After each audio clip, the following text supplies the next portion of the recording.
Welcome to the Empathic Mastery Show. I'm your host, Jennifer Moore, and I'm so glad you're here. This is a place where we talk about what it means to be highly sensitive and empathic, how this impacts all aspects of our lives, and we explore tools, resources, and solutions so we can shift from absorbing all the thoughts, feelings, and energy of the world around us to being beacons for calm, love, and healing. Today I have a very special guest with me, the amazing Kari Mitchell of KariMitchellHealing.com and Healing Invisible Illness. A couple weeks ago, she asked the million-dollar question, and she dropped a total bomb on me when she said, "So Jen, how do you deal with that unnameable dread and that feeling of fear that you've been carrying around for your entire life?" And so we did some tapping on it, and amazingly, Kari was just saying that things have shifted. So Kari, tell me, so how has it rippled out since we did this work? Wow, that's, thank you for asking, Jen. It's so interesting because what your work with tapping, the way you use this tool and the way this tool can be used, it chips away at these massive distresses and fears and all of these really, really big issues that have control over us.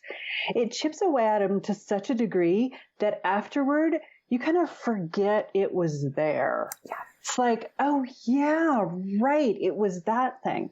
So that is a lot of what has happened for me in the last couple of weeks. It was this sense of, I don't even know how to feel safe. I have felt unsafe as long as I can remember from the teensiest age. And my reality was not an unsafe reality. I was really actually pretty sheltered. I was living in a very safe world, and yet my body, my sensations, I didn't feel okay. I didn't feel like things were going to be all right. There was an imminent sense of dread and disaster happening. And so we did tapping, which was, I don't know, 5-10 minutes maybe? Yeah, and 10, maybe 15 tops. Yeah. Yeah. And I've been reflecting on that, kind of trying to find that sense again of feeling unsafe. And it's like it got erased to a large degree. It's amazing to me, and always is, that it's like when you've erased the chalkboard and you can still see the shadow of the letters on the board. That's what this feels like right now. I can remember the sense of feeling unsafe. I can find it when I really dig into a particular issue, something that was heavily triggering to me, has been heavily triggering. But it is not something that is sitting like a half inch behind my shoulder blades, the way it has felt for a really long time. Which is so incredibly amazing. And yeah. I mean, and you know, you talk about this aspect of having an issue that is so pervasive and so strong, and that it's been in many ways like debilitating and impacting our entire life. And then all of a sudden you do this thing that takes 15 minutes and everything shifts. Yeah. And there's a term for that in EFT that's called the apex effect, where, although this is sort of an aspect of it, where something shifts so profoundly and completely, we almost forget how serious or intense it really was. And I've had that experience myself, where I was taking a class actually on flower essences many years ago. And I remember them talking about a specific essence, and I thought, oh yeah, I took that essence like years ago. And they were talking about the patterns of imbalance that you would use it for. And I suddenly realized that this thing that had been a major issue for me, which was deep, intense existential loneliness and social anxiety, had cleared so profoundly and so deeply that I was just like, oh yeah, that was a thing. Right. And It's such a remarkable experience, I think, especially for those of us who are highly sensitive and empathic, to imagine that we could actually feel better. Because, yeah. Go ahead. I was just going to say, because I think we're so accustomed to not only feeling our own distress, but feeling everybody else's distress all the time, that the idea that we could feel safe, the idea that we could be relaxed, that the idea that we could actually come to sort of a still point and come back to like a zero balance within our body is almost inconceivable until it actually happens. Yes. And a lot of times it takes someone else pointing out that this doesn't have to be this way for it to like filter down into your consciousness of, oh my God, I could live in a way that was different. Like other people, I do this to myself sometimes. Other people don't feel that way. What on earth can that be like? Because it is so much the water I've been swimming in my entire life. I have no concept and no grasping of that it could be different or how.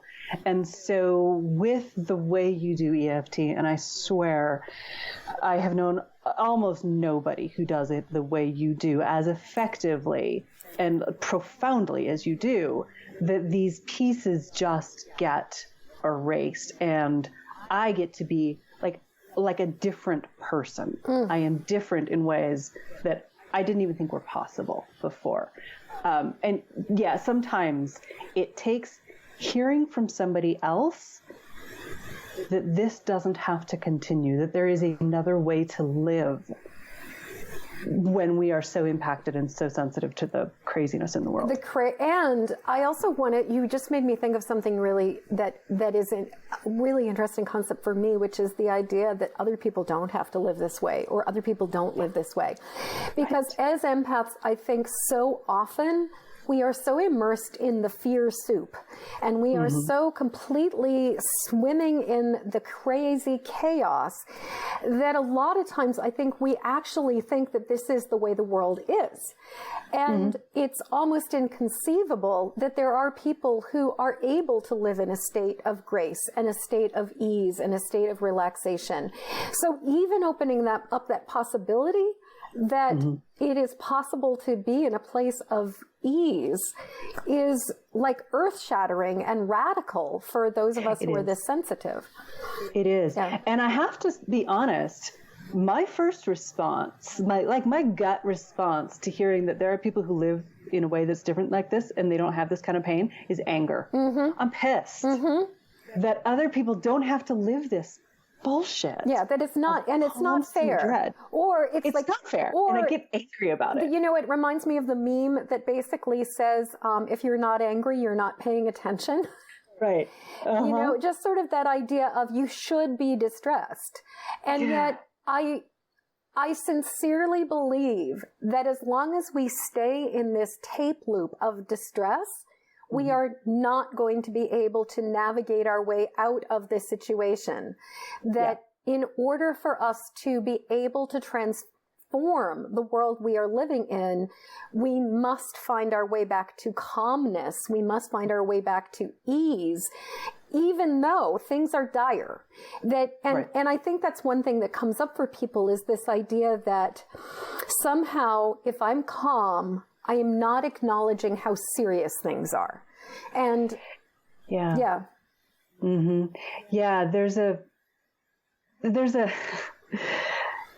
for those of us who are helpers who I know nothing about that. Nothing. Right. For who feel the ability and the challenge and the gift of being able to help others feel better and to actually impact the way someone else lives, letting go of this is not right feels like a cop-out. It feels like you're cheating, like you're not doing your job.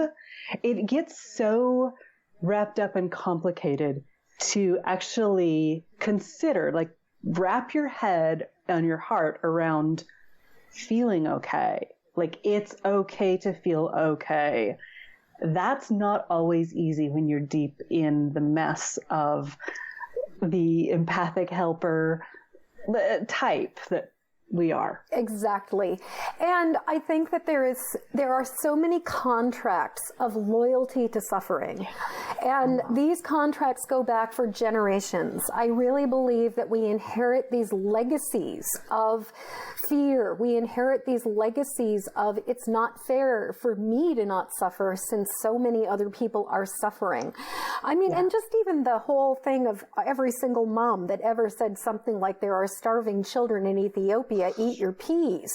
Right. You know, that there are so many messages that are essentially saying to us, because somebody else is having a hard time, it's not fair that we don't. And yet, the way we're going to back out of this big, mucky gunk is certainly not by backing further in or driving further into it and letting ourselves sink in the quicksand. Right. You know, and I think, but that willingness to be open to the possibility that loyalty to suffering is no longer serving us is huge. Yeah. Yeah. Yeah.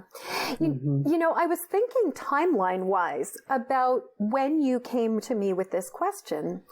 And I was thinking about all of the different ways that unnameable fear and dread shows up for us, and how sometimes we are born with it. We are bringing it in from another lifetime. Sometimes we're carrying it in our ancestral DNA, and we are carrying, you know, years and years and years or generations of coping and fear in our cellular memories to protect us and keep us safe. Sometimes we're carrying it from an in utero experience because our mother was a high-strung hot mess. Right. And then other times we are picking it up from things that are going on in the world around us. And I was thinking timeline-wise how interesting it was that if I do the math, I'm pretty sure you called in either 2 weeks or 3 weeks prior to the shooting in New Zealand. Right.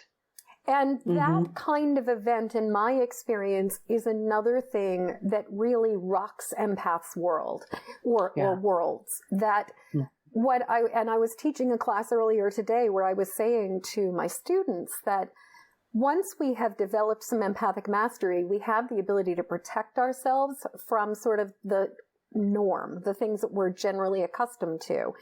But when something is so huge and so monumental, a lot of times those things still break through and impact us. So I was thinking, I wonder even how much of your calling in with that topic had to do with the fact that something so significant and so huge was coming down the pike. Right. Yes, and of course I don't have any answer for that, but I have seen it again and again where even empaths who have really managed to set some solid and clear boundaries and really be strong within themselves get knocked pretty hard with cultural tragedies. Yes. Yeah. Well, and I know that I started to experience about 10 days prior to the event, I started to feel it. And I started to feel deeply distressed. I started to feel a lot of anxiousness. I started to feel this sense of like dread in my gut.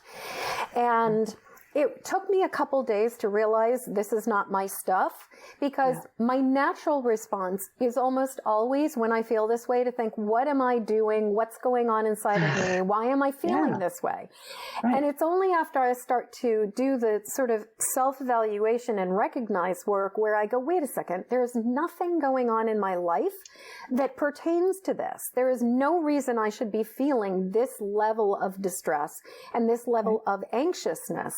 And it was when I articulated this and actually made a couple phone calls and checked in with a number of my clients and students, and everybody was like, oh yeah, I'm feeling it too, that I suddenly was able to go, oh, I'm picking up on something that is coming down the pike. And so by the time the event actually happened, I was much more prepared and centered and grounded for it. But it's such an interesting process to recognize the way that fear impacts us as empaths, and how sometimes it can, at least for me, it can still hit me between the eyes, at least for a moment, before I sort of find my way back. And what I've personally discovered is that, that old Fisher-Price commercials for Weebles, I don't know if they were around when you were a little kid. I don't know if I know this. So Weebles were these tiny little plastic dolls that were shaped like eggs that were weighted on the bottom.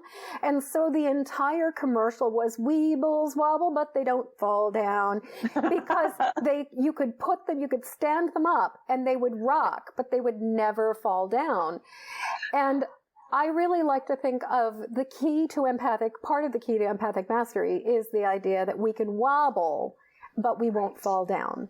And I just want to interrupt for a second. I love that you are saying this, because like I said, I know you to be incredibly well-bounded, incredibly solid and centered. You know your stuff. You have done this for decades, and still it takes a process sometimes for you to get through, to notice what's happening, to recognize this is not your own, and to find your way back to center. So any of us, for me, to hear that from you tells us that any of us are going to have to set up our own system for this, or we might fall down. Exactly. In order to not fall down, we are all going to have to set up something that works for us. And to not be so rigid, to not be so brittle. And that's one of the problems with fear, is that fear has a tendency to make us contract. Fear has a tendency to make us solidify and tighten up and tense up. And when we get into those places of intense tension and stress, we are far less resilient than when we are relaxed. And so, we are much more likely to crack. We are much more likely to be shattered by an experience when we are brittle, when we are clenching, than when we are able to stay grounded and relaxed and calm. But when things are really intense, a lot of times we have to recognize, oh, I'm starting to clench up. Oh, I'm starting to feel this intensity. I need to let myself relax again.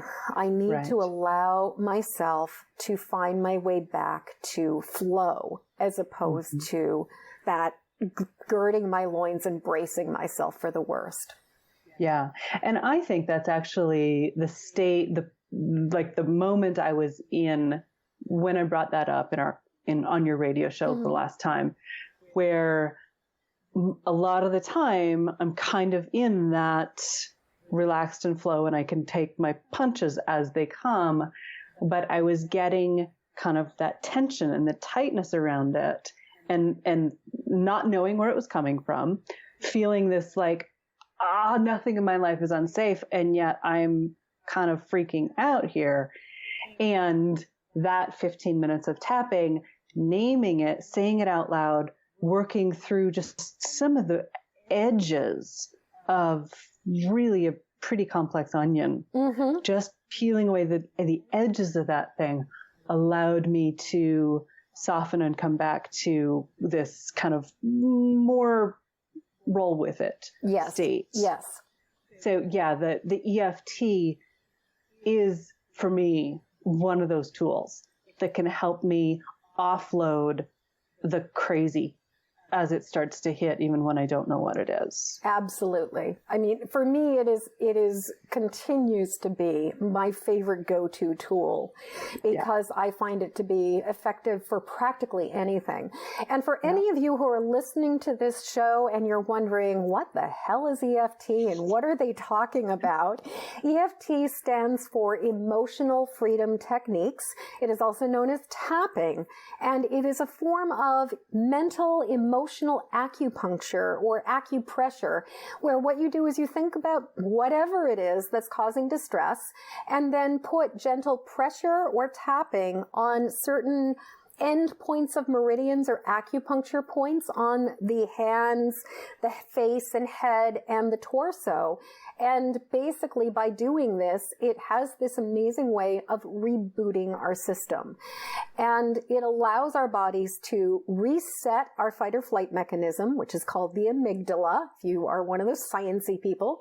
And it gives us the opportunity to reset. And what I can say is that for some of us, we may have never, ever been reset in this lifetime. Yeah. I know I came into this life in a state of fear. I was born, my birth was a traumatic birth. I was born with 2 placentas, and and as I came out, my mother started to hemorrhage.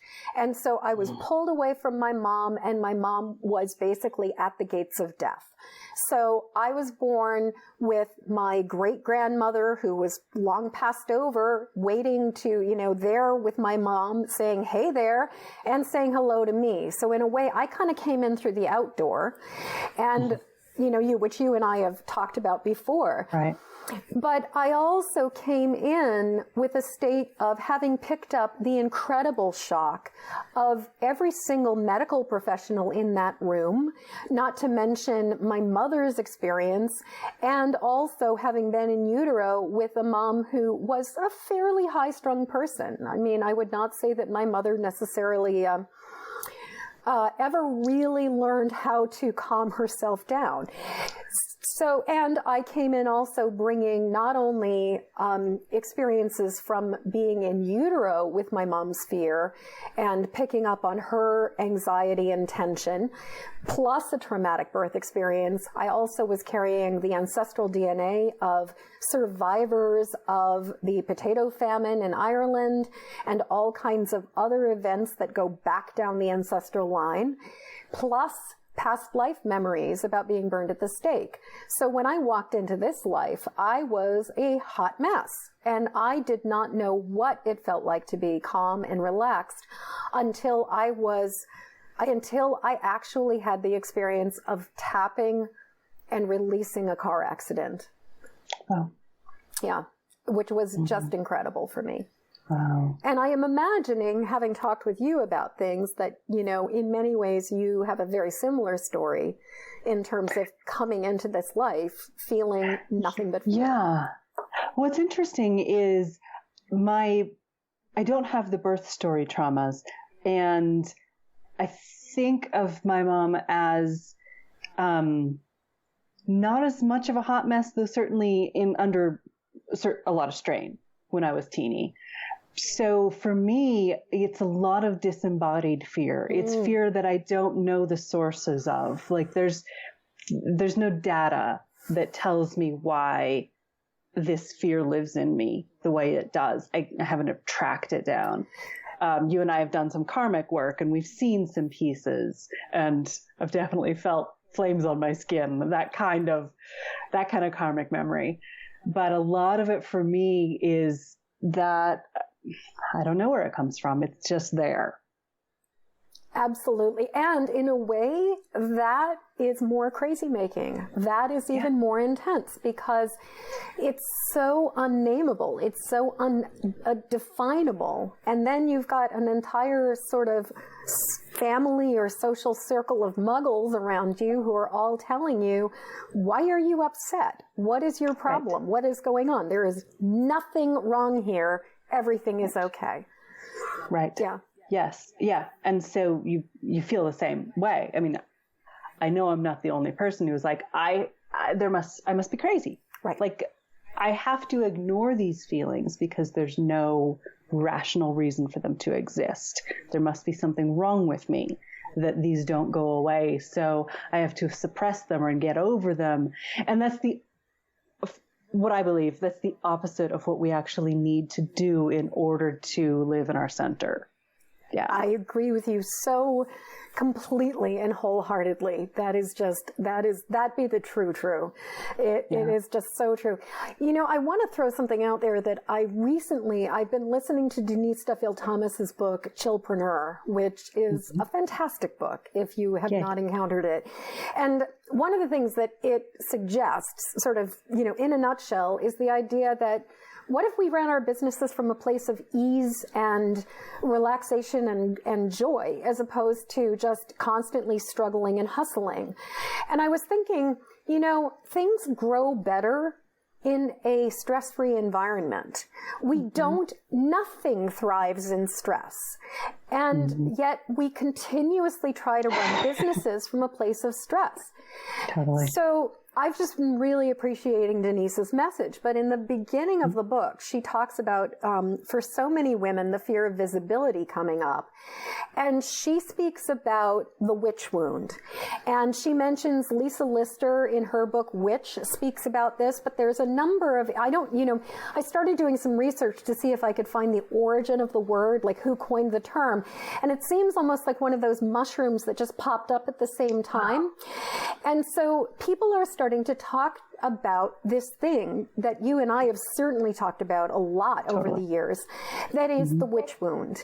And this piece of what it is like to come in with the fear, what it is like to come in with this sense of nameless dread, and to be able to look at our life and look at everything that appears to be fine, and yet and yet every single time we start stepping out into taking risks with visibility, putting ourselves out into the world, anything that's about allowing ourselves to thrive, then we pull the emergency brake because of the witch wound.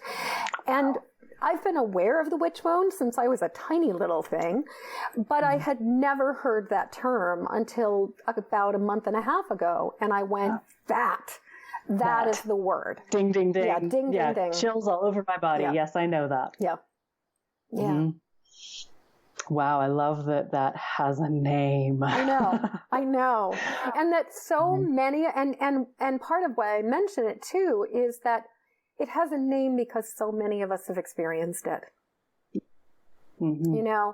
And statistically, there's some people say that something upwards of 3 million women and women, children, and some men were killed during the time of the Inquisition and during the burning times.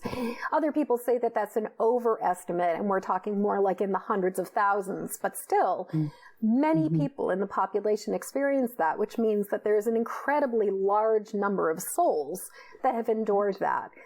And and their descendants. It's in our ancestral line.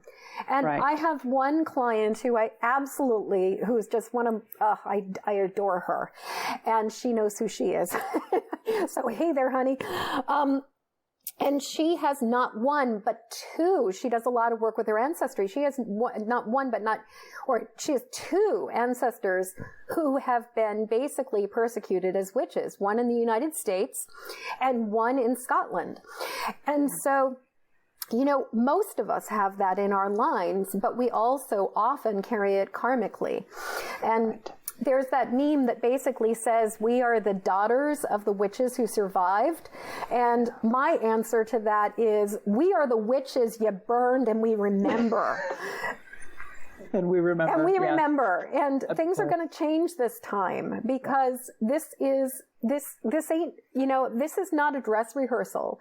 Things are getting mighty serious. And whether you want to admit it or not, being embodied on this planet means that you need fresh air and clean oxygen and for this planet to be healthy and safe. And that's true for all of us. Yeah. And I think it's important to also recognize that the times are different. Yes. We may be the witches they burned then, but witches don't get burned these days. For those of us with this fear who can still feel the flames on our skin, who can feel the hanging, to recognize and actually even go into a meditation of they don't actually burn witches anymore. Like, this is not going to happen this time. When I first started in and feeling this particular witch wound, which, love the phrasing, I had to walk myself through that with baby steps. They don't do that anymore. I'm tapping my head off. They don't do that anymore. Witches don't get burned anymore. That period is over. Right. And that's a pretty big step to take when you first start feeling this. That is a huge step. And one of the things that is so interesting about the human psyche and the way we respond to fear is that human beings are wired to respond to fear in a way that gets us out of trouble. We are wired to first respond with a fight or flight mechanism. And we cannot distinguish between a nasty troll on Facebook and an entire village of people coming after us with pitchforks and torches. And so the challenge is that the way we experience that fear is almost identical, whether it is that we get a nasty email or we are back in another life going through this. And so one of the things that I found was that the key has been to dissipate the fear, because it doesn't matter. The rational mind is going to say, yeah, you're just looking at a nasty email, but the body still goes into that fight or flight response. And so in my experience, dissipating the fear is such an essential part of it. Yeah, I absolutely agree. Yeah. And what I will also say in my personal experience is that, and this is going to be pretty woo, but I figure for anybody who's listening to the Empathic Mastery Show, as all chances are, you guys are pretty woo already. But what I have personally found is that what has brought me the most profound relief has been tapping through the memories of coming up to that point where the flames are burning my skin. And instead of just saying it doesn't happen this way anymore, recognizing that I'm still here, that I have the capacity to remember something that happened that was really ghastly, and yet I am remembering it from a place of survival, and that there is a point at which we surrender and cross over into the light, and remembering what I believe to be our eternal truth, which is that we are aspects of the divine immortal, that we are cells in the body of God, and that we are continuously, energy cannot be destroyed. It can only be transformed.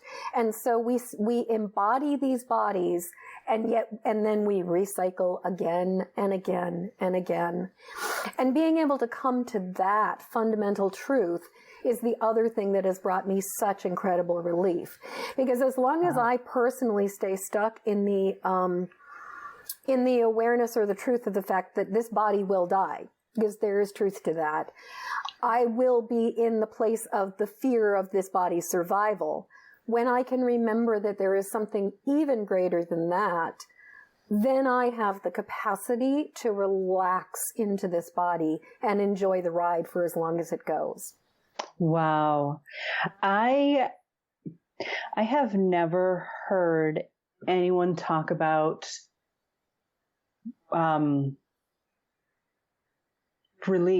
finding relief from that fear through surrender and recognition that whatever the I is, I am still here. That's a radical idea. That's an amazing idea. Do you think it would be helpful to do a tapping routine on that? We could. I guess I would say to anybody who's operating heavy machinery, please don't tap along. I mean, this is amazing. And maybe you want to do it on a different radio show. But this idea of finding relief from that fear through acknowledging and finding in our body the reality of I didn't live, but I persevered. I continue to exist. And in my experience, I have personally tapped on and tapped through a number of memories of coming to the moment of death. And what I have come up against is the point of resistance, the point of fighting for survival and fighting to not surrender. And then the point of grace, where the ancestors show up, where the divine source shows up, where the angels appear. And suddenly I realize I have a choice, that I can either cross over with grace or I can stay stuck and suffer.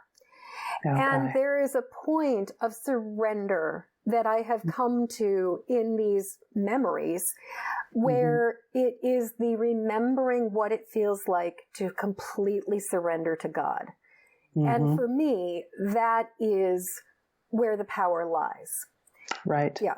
I can, as you say this, and I would love to know if anybody else listening is having the experience I am, but as you say this, I can see time periods where I did both.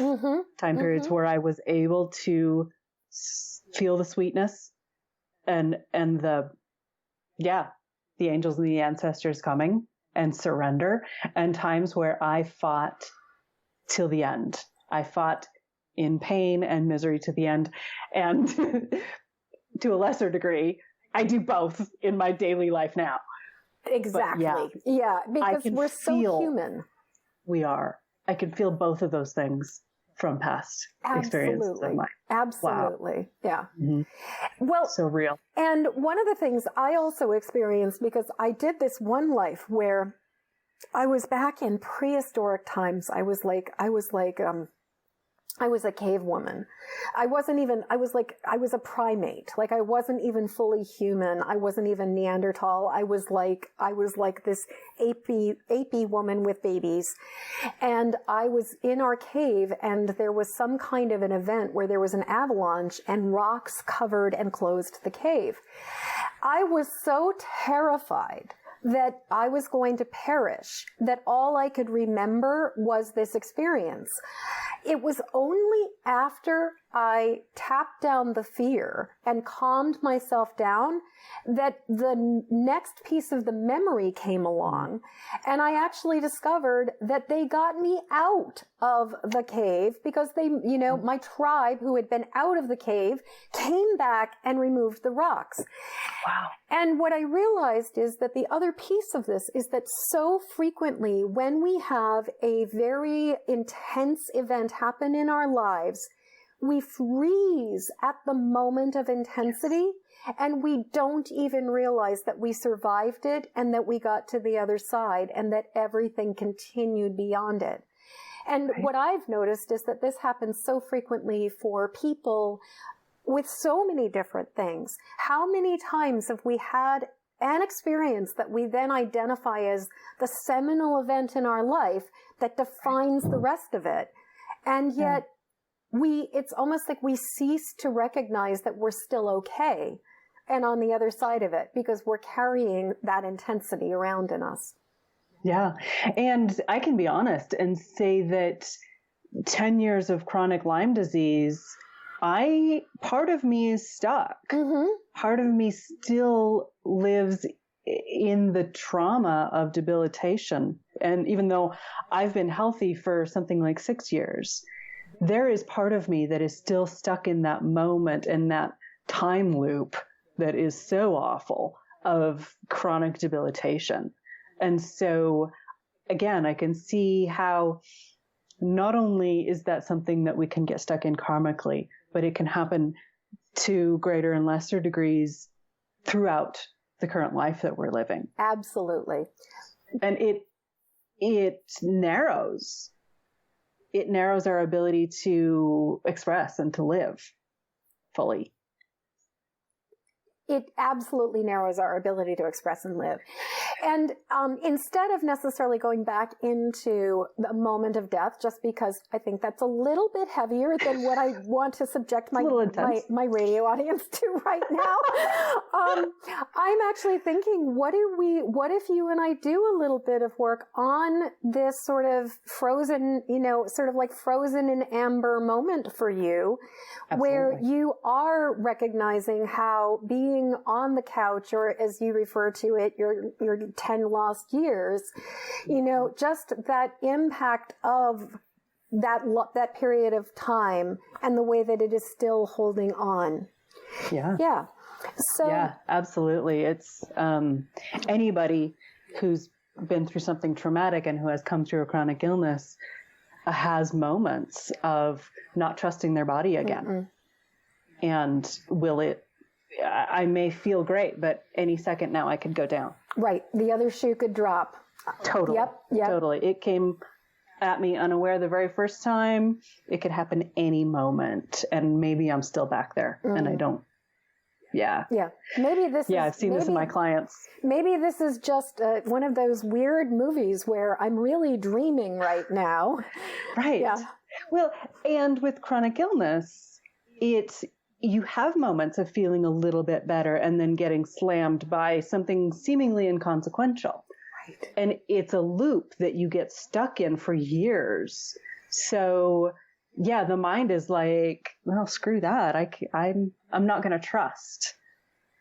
Exactly. Yeah. Well, and I'm just thinking that, the paradox of it is that the only way that we ultimately recover is having the willingness to be willing to trust and the willingness to suspend disbelief and to be open to the possibility that a miracle can happen, even though we've been through 16 million different attempts before, that somehow this next attempt or this next try is going to be different. And I was watching this program the other day on HBO about this lab and this blood test thing. Not that matters at all. But she posted, there was a quote on it from Einstein. I'm not Einstein, Edison, Thomas Edison. So I don't know if you can see this, but it's like our greatest weakness lies in giving up. The most certain way to success is always to try just one more time. Thomas Edison. So I'll read that again. Our greatest weakness lies in giving up. The most certain way to succeed is always to try just one more time. Thomas Edison. And that to me is really what we're talking about, is that willingness to try just one more time. Yeah. So what would you think about us doing a little bit of tapping as we sort of, love it. Come to the top of the hour? Yeah. Fabulous. So I'm imagining that we're talking about the fact that in many ways there's two parts. There's the part that's like, I'm okay. And then there's the other part that's like, the other shoe could drop at any minute. Yes. And the lack of ability to trust the okay. Mm-hmm. Yeah. To settle in and feel safe in being okay, because maybe I need to brace because it could all go down again tomorrow. And I'm going to throw out a possibility for a reframe here, which is instead of I need to brace because something could go wrong, no matter what, I choose to stay relaxed, because if I am relaxed, I can handle whatever comes. That I love. Yeah. That, like, letting the body know what happens when you stay relaxed. Yeah. Mm-hmm. So even though there's a part of me that totally trusts that I'm okay. That I'm on the other side of this. That I am on the other side of this. And I figured this out. But there's this other part of me. That is waiting for the other shoe to drop. That is sure. That it's just a matter of time. To set off some kind of a cascade. That's just going to send me reeling. I'm open to the possibility. That no matter what. I can choose to stay calm. I can let my body relax. Because I will handle anything. Because I will handle anything more effectively by staying calm than by bracing myself. So I might as well just surrender.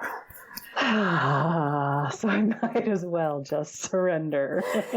So even though there is this part of me that totally trusts, that has witnessed a miracle, and I'm okay, and I am okay, and I really know it. But there's this other part of me. That's waiting for the other shoe to drop. Completely convinced. That all it's going to take. Is what? Is some simple, inconsequential, stupid thing that I couldn't even know I was doing at the time. Yeah. And that part of me is on guard. And wants to brace herself. And really wants to brace herself. To be prepared. But I'm open to the possibility. That if I allow myself to stay relaxed. And if I approach this with calmness. I can handle whatever comes. More effectively. So I might as well surrender.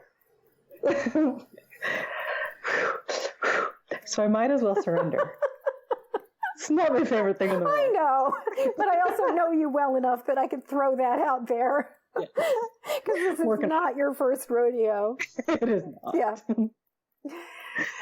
So even though there is this part of me that completely trusts that I'm okay. That I have an immortal soul. That is fine beyond space and time.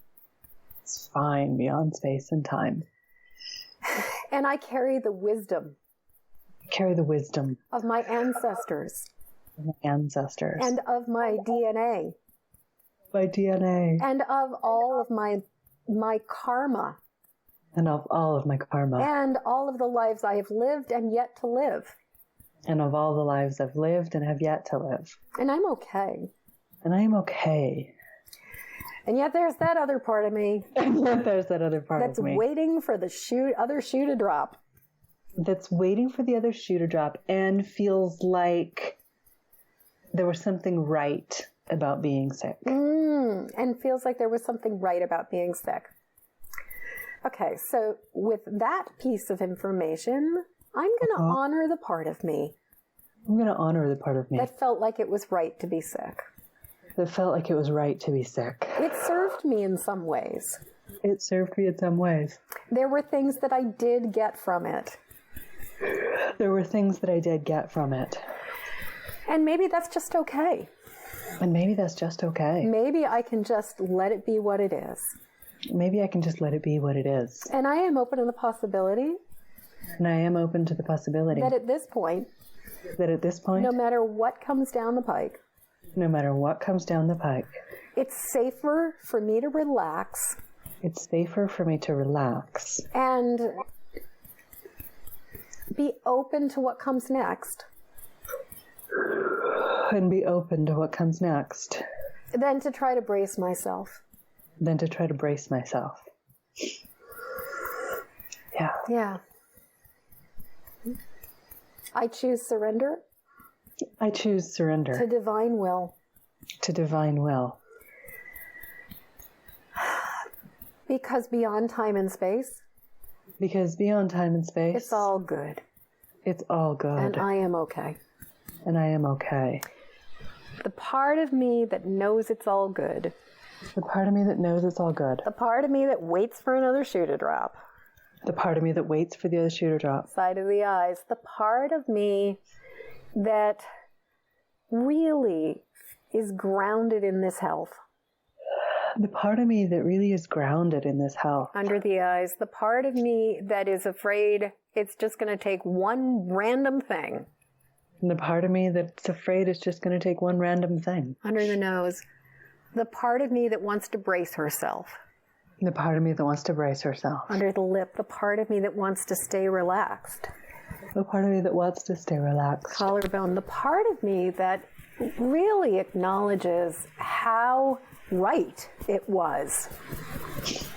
The part of me that really acknowledges how right it was. I don't know about you, but and the part of me that's a little uncomfortable to admit how right it was. And the part of me, definitely, that is a little uncomfortable to acknowledge that it might have been right. Yeah. Yeah. Yeah. Just acknowledging it all. Just acknowledging it all. The part of me that trusts.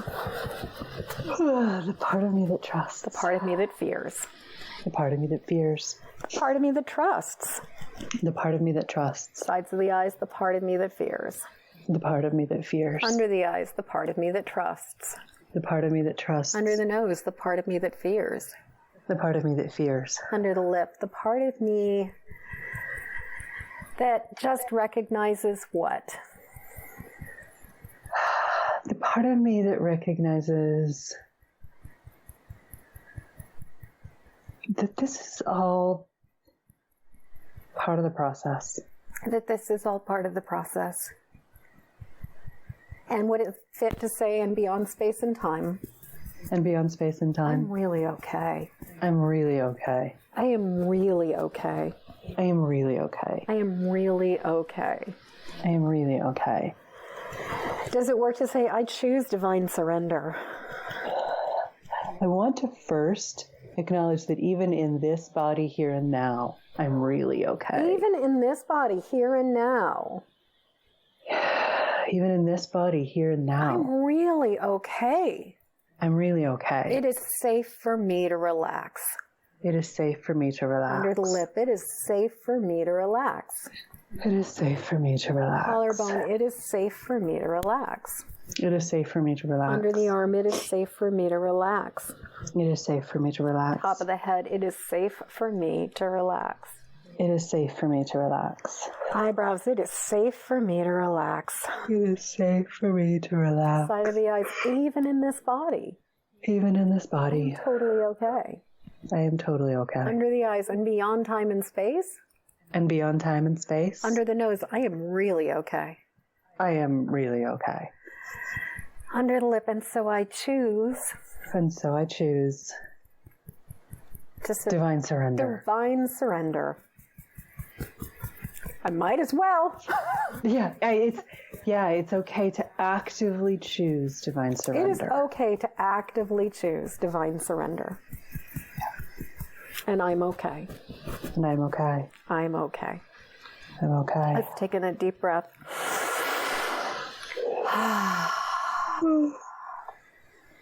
So much energy moving. Oh, so many yawns. So good. Yeah, so many yawns. Yeah. Which is always a sign of transformation and shift.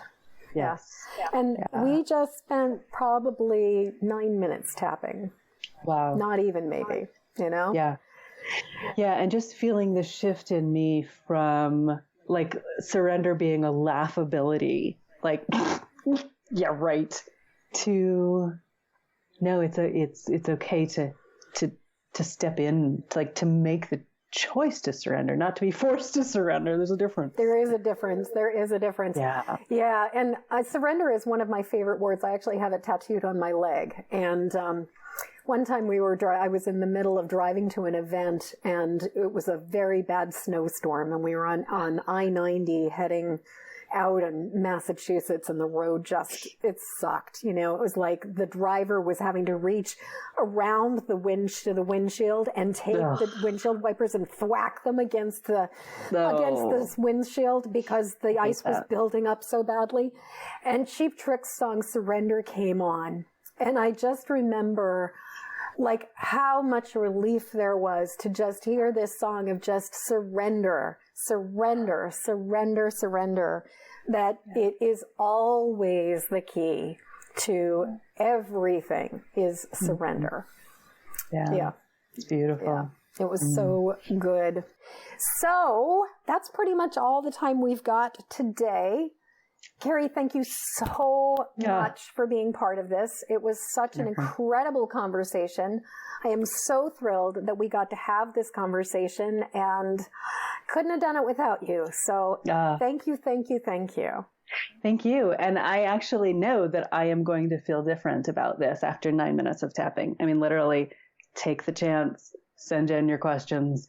So much can change in a short period of time. Life can be different. Life can be different. Okay, so that's pretty much it. Thank you, Jen. Oh, thank you. As we come to the end of this episode, I'd love to hear what you're taking from this show. Please jump over to empathicmasteryshow.com to leave your comments.